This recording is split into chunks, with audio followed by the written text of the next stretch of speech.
Selamat siang, jumpa lagi bersama saya Hilmi Makola dengan NPM 20 10 63 10 80 138 dari kelas 2C Pendidikan Bahasa dan Sastra Indonesia. Dikutip dari laman CNN Indonesia, sudah 1 tahun lamanya virus corona menjajakan kakinya di Indonesia. Salah satu sektor yang paling mengalami pukulan berat yaitu sektor pariwisata. Wakil Gubernur Bali, Cokorda Oka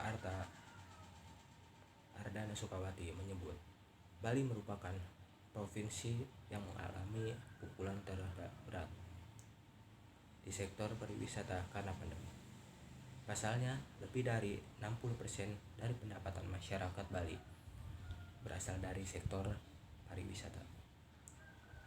Gabungan Industri Pariwisata Indonesia Bali menyatakan pariwisata Bali berpotensi merugi hingga 138,6 triliun atau sekitar 9 miliar US dollar. Potensi kerugian kami sepanjang 2020 ini kurang lebih 9 miliar US dollar.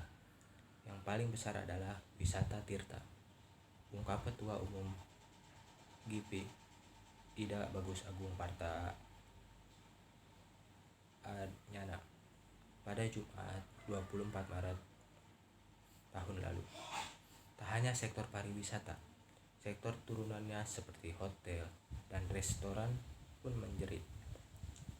Perhimpunan Hotel dan Restoran Indonesia memaparkan pandemi virus corona membuat lebih dari 2.000 hotel ditutup dan lebih dari 8.000 restoran tidak beroperasi.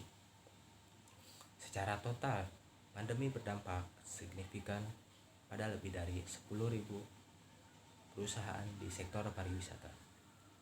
Ketua Umum PHRI Haryadi Sukamdhani menjelaskan, penutupan itu membuat perusahaan kehilangan potensi pendapatan. Berdasarkan hitungannya, potensi pendapatan untuk sektor perhotelan yang hilang dari bulan Januari sampai bulan April tahun 2020 itu sekitar 30 triliun rupiah dan restoran 40 triliun rupiah.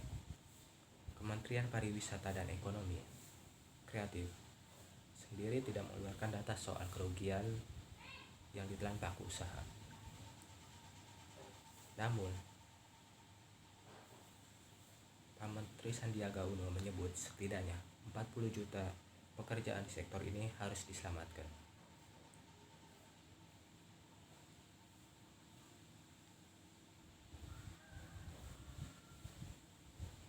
Kalender kegiatan tersebut terbagi dari yang skalanya kecil, mingguan, bulanan, hingga kegiatan besar skala dunia untuk menarik para wisatawan. Selanjutnya, Presiden Republik Indonesia, Bapak Joko Widodo, juga menekankan untuk fokus kerja keras selama 1 tahun ke depan dan memastikan sektor yang banyak menyerap lapangan kerja serta membangkitkan ekonomi dikelola lebih baik. Selain mendapat dari tugas Presiden Indonesia, Sandiaga Uno juga mendapat arahan dari Wakil Presiden Maruf Amin. Beliau mengatakan ia meminta untuk memastikan aspek kesehatan dan keselamatan di tiap-tiap destinasi pariwisata, terutama dalam menghadapi pandemi.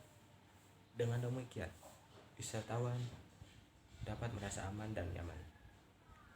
Namun, dari tumpukan tugas itu, PR paling besar yang menanti Sandiaga Uno adalah menggairahkan sektor pariwisata dan turunnya pandemi. Di sisi permintaan, keinginan masyarakat untuk berwisata yang masih rendah saat ini disebabkan oleh 2 hal.